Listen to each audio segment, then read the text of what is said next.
నమస్తే. నేను జీవి సత్యనారాయణ. ఈ వీడియోలో జొమాటో ఏదైతే ఎటర్నల్ అనమాట పేరు మారింది జొమాటో. ఏదైతే జొమాటో సీఈఓ ఉన్నాడో ఆయన ప్రైవేట్ జెట్ ఒకటి కొనుగోలు చేసిండు అనేదనమాట ఈ వీడియోలో. ఎప్పుడైతే జొమాటో తెలవని వాళ్ళు విలేజెస్ అనుకోండి, డిస్ట్రిక్ట్స్ అనుకోండి, ఫుడ్ డెలివరీలో వాళ్ళు ఒక స్థానం సంపాదించుకున్నటువంటి వాళ్ళు జొమాటో, స్విగ్గీ. ఇలా ఈ జొమాటో ఎవరైతే మాతృ సంస్థ ఎటర్నల్ అనమాట. ఎటర్నల్ వ్యవస్థాపకుడు. ఇప్పుడు పేరు కూడా జొమాటో పేరు బదులు ఎటర్నల్లే ట్రేడ్ అవుతుంది మనకి. ఆయన సీఈఓ ఏం చేస్తుండు ఇప్పుడు విమానయాన రంగంలోకి ప్రవేశం అంటే అడుగు పెట్టడానికి రెడీ అయింది అనేది. ఇప్పటికే ఆయన ఎల్ఏటి ఏరోస్పేస్ పేరుతోటి ఒక ఏవియేషన్ వెంచర్ను కూడా ప్రారంభించడం జరిగింది. ఆయన తాజాగా ఒక ప్రైవేటు జెట్టును కూడా కొనుగోలు చేసినట్టు తెలిసింది.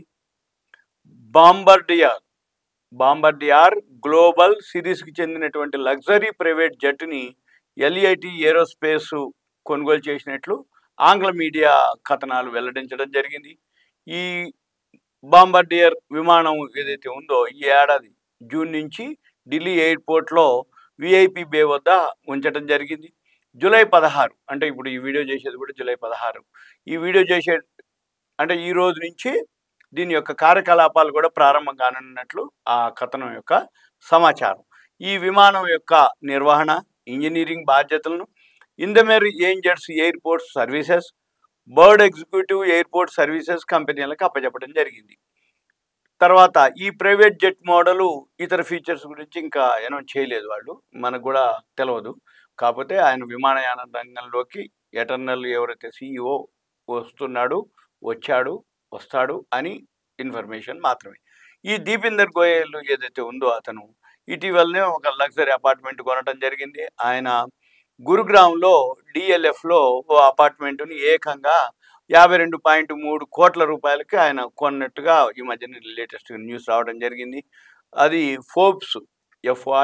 ఫోర్బ్స్ నివేదిక ప్రకారం ఈ ఏడాది జూన్ నాటికి దీపిందర్ గోయల్కు జొమాటోలో 3.83% వాటా ఉంది.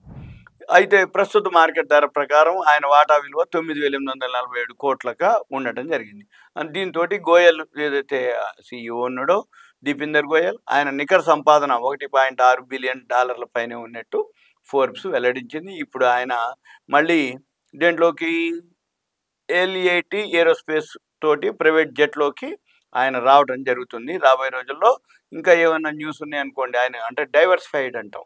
ఇప్పుడు డైవర్సిఫైడ్ అంటే ఏంది, ఒక రంగం కాకుండా వేరు రంగాల్లోకి వెళ్ళేటటువంటి పని, ఆ కంపెనీ ఏదైతే వేరే దాంట్లోకి పోతుంది అంటే ఆటోమేటిక్గా ఇవన్నీ డైవర్సిఫైడ్ అంటాం అంతే. ఇవన్నీ మీకు awareness, education, information, knowledge purpose మాత్రమే. దయచేసి ఇది ఏదైనా డౌట్స్ కానీ ఏమైనా ఉంటే కాల్ చేయవద్దు నాకు.